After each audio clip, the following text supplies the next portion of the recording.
Good morning GNM second year students.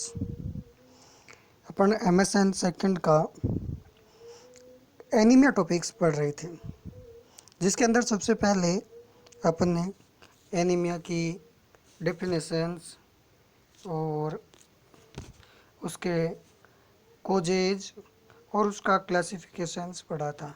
और ये classification के अंदर हीमोप्रोलिफरेटिव एनीमिया का एक टाइप है। इस टाइप के अंदर एप्लास्टिक एनीमिया आता है। Aplastic anaemia is a rare and serious blood disorder in which bone marrow stop making in new blood sales.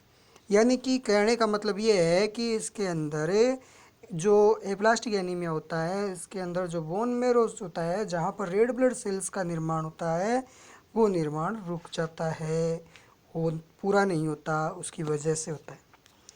This is bone marrow the low bone marrow stem cells और damage.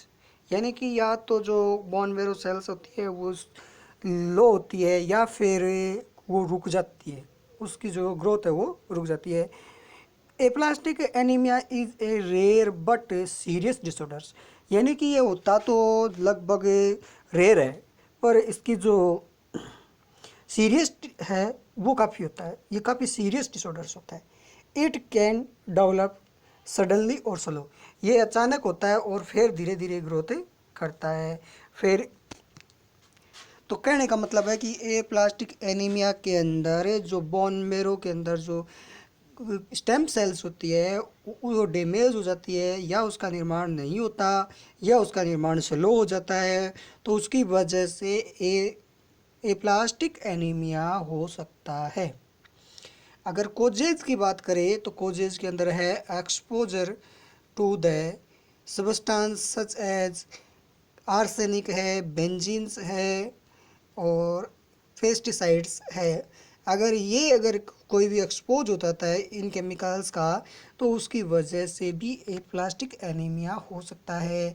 या use of certain drugs, कुछ ऐसी medications होती है, उस medications के कारण भी हो सकता है ये एनीमिया, इस टाइप का एनीमिया होने की संभावना रहती है। या फिर auto immune disorder such as rheumatoid arthritis.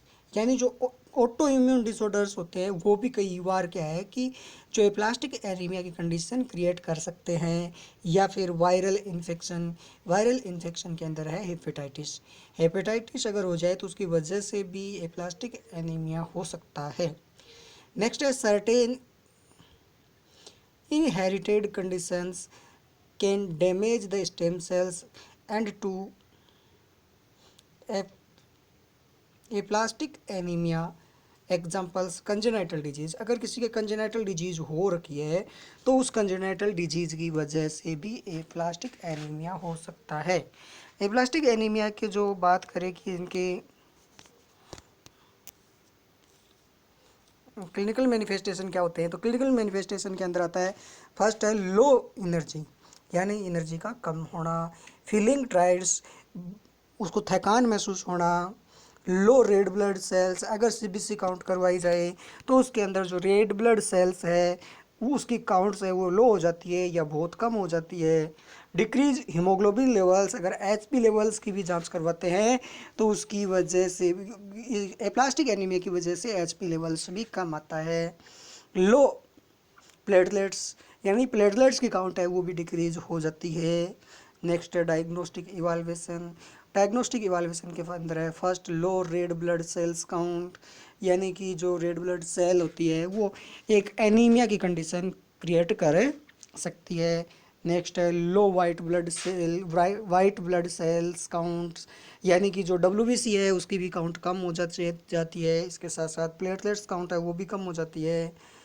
Next है bone marrow biopsy show an overall decrease in the numbers of blood cells, यानी कि जो बोन मेरो की बायोप्सी के द्वारा अगर उसका टेस्ट किया जाता है तो उसके अंदर जितनी भी ब्लड सेल्स है उन सब की काउंट से डिक्रीज हो जाती है या कम हो जाती है। नेक्स्ट है मैनेजमेंट के अंदर बात करें अपन सबसे पहले कि मैनेजमेंट के अंदर क्या है, तो मैनेजमेंट के अंदर है, सबसे पहले देखो कि मैनेजमेंट का फर्स्ट क्या होगा। बाकी एनीमिया की तरह इसका भी जैसे मान लो कि ट्रीटमेंट करना होता है वो कर सकते हैं अपन। मैनेजमेंट के अंदर है ट्रीटमेंट फॉर एप्लास्टिक एनीमिया।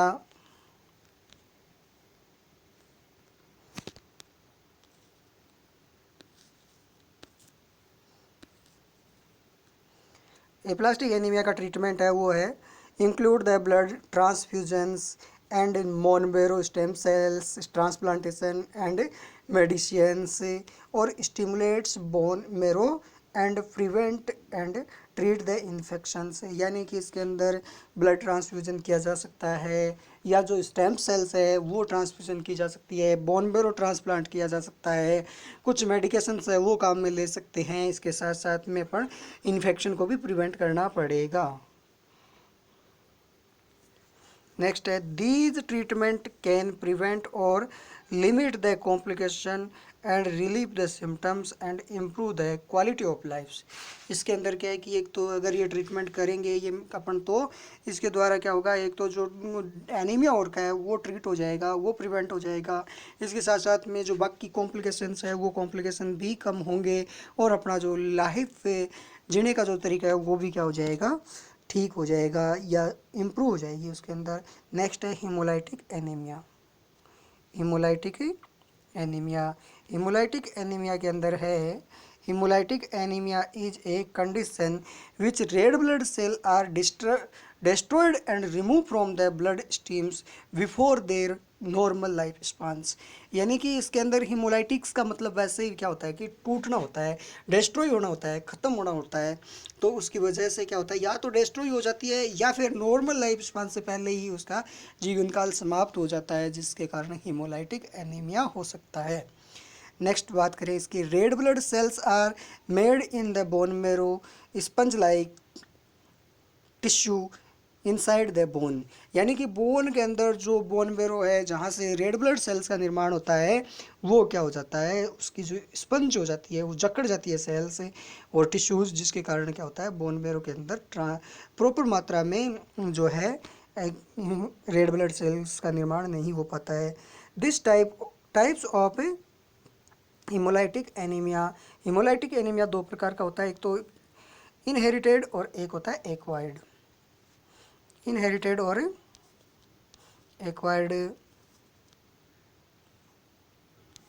अब सबसे पहले अगर बात करें कि इनहेरिटेड एनीमिया और इनहेरिटेड एनीमिया के अंदर कौन कौन से आते हैं तो वो बात करें तो उसके अंदर आता है, डिस्कस करेंगे। इनसे पहले थोड़ा सा इसका वॉल्यूम सेट करते हैं एक बार।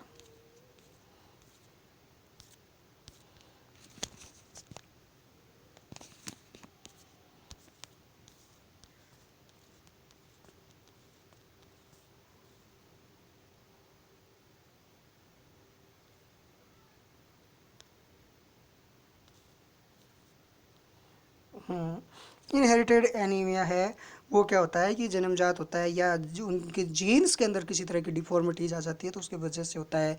इसके अंदर फर्स्ट है sickle cell anaemia. Sickle cell anaemia है, इसके अंदर is a serious inherited disease in this cells the body abnormal cell और abnormal हीमोग्लोबिन लेवल्स। नेक्स्ट है this area the red blood cells to have a sickles और a C shape, यानी कि एक हंसियाकार हो जाती है इसके अंदर सेल्स है वो। नेक्स्ट है they usually the after only 10 to 20 days, यानी कि 120 दिन का लाइफ स्पान होता है, उसमें से केवल और केवल 10 से 20 दिन तक उसका लाइफ स्पान रहता है, उसके बाद में वो अपने आप डिस्ट्रॉय हो जाती है। नेक्स्ट है the bone marrow can not make new red blood cells fast enough to replace the dying ones, यानी कि जितनी सेल की डेथ होती है उस हिसाब से सेल्स का ओरिजिन्स नहीं हो पाता है इसके अंदर। अब अपन ओवरऑल बात करें कि भाई इसके अंदर सबसे पहले अपन ने क्या पढ़ा, तो सबसे पहले पढ़ा था एप्लास्टिक एनीमिया। एप्लास्टिक एनीमिया की डेफिनेशन और डेफिनेशंस में बताया था कि इसके ये एक सीरियस टाइप का होता है लेकिन रेयर पाया जाता है। तो इसके कोजेज पढ़े थे। कोजेज के अंदर तो मेन कोजेज यही था कि एक्सपोज ऑफ सर्टेन एक्सपोजर्स, जैसे मान लो कि आर्सेनिक्स है, बेंजीन्स है, पेस्टिसाइड्स है उसकी वजह से, या प्रेगनेंसी है, या फिर use of a certain use of drugs है उसकी वजह से भी हो सकता था। क्लिनिकल मैनिफेस्टेशन के अंदर यही था कि उसमें एनर्जी का लॉस हो जाता है, उसको टायर्ड फीलिंग होता है। इसके साथ साथ में जो आरबीसी है, डब्ल्यूबीसी है, प्लेटलेट्स है, उसकी काउंट गिर जाती है। इसके साथ साथ में अपन ने देखा था कि उसका डायग्नोस्टिक इवाल्युएशन के अंदर यही है कि उसकी आरबीसी चेक की जाती है, डब्ल्यूबीसी चेक की जाती है, और उसके साथ साथ में उसकी जो प्लेटलेट्स है वो भी चेक की जाएगी। मैनेजमेंट के अंदर यही है कि या तो उसको ब्लड ट्रांसफ्यूजन करो, या फिर उसको मान लो बोन मेरो ट्रांसप्लांट करो, जो या स्टेम सेल्स है उसको ट्रांसप्लांट करो, या मेडिकेशंस दी जा सकती है, या फिर इन्फेक्शन वगैरह को प्रिवेंट करना होता है, और इसके साथ साथ में जो कॉम्प्लिकेशंस होता है उनको रिलीफ देना और सिम्टम्स को प्रोड्यूस ना हो और जो लाइफ स्पान है वो इम्प्रूव हो, ऐसी कंडीशन हो सकती है।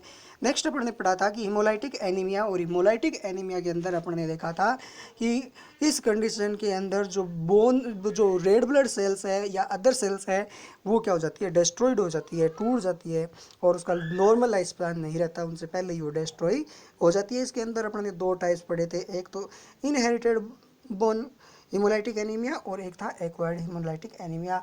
और इनहेरिटेड का मतलब है कि क्या इसके अंदर कोई ना कोई जीन के अंदर डिफॉर्मिटीज हो जाती है, उसकी वजह से ये एनीमिया प्रोड्यूस होता है। नेक्स्ट था सिकल सेल एनीमिया, और सिकल सेल एनीमिया के अंदर कि क्या करें कि सिकल सेल एनीमिया में जो सेल्स है वो उसका जो आकार है वो बदल जाता है, और ये सीरियस टाइप का डिसऑर्डर्स होता है या एनीमिया होता है। इसके अंदर जो सेल्स है, रेड ब्लड सेल है, डब्ल्यूबीसी है, उसकी जो आकार है वो सिक्कल के आकार का यानी हास्याकार हो जाता है या फिर शी शेप में हो जाता है। और इसके साथ साथ में sickle cell cannot last for long times, यानी लंबे समय तक नहीं रह सकता। इसका जीवन काल है वो सेल्स का 10 से 20 दिन होता है। Thank you.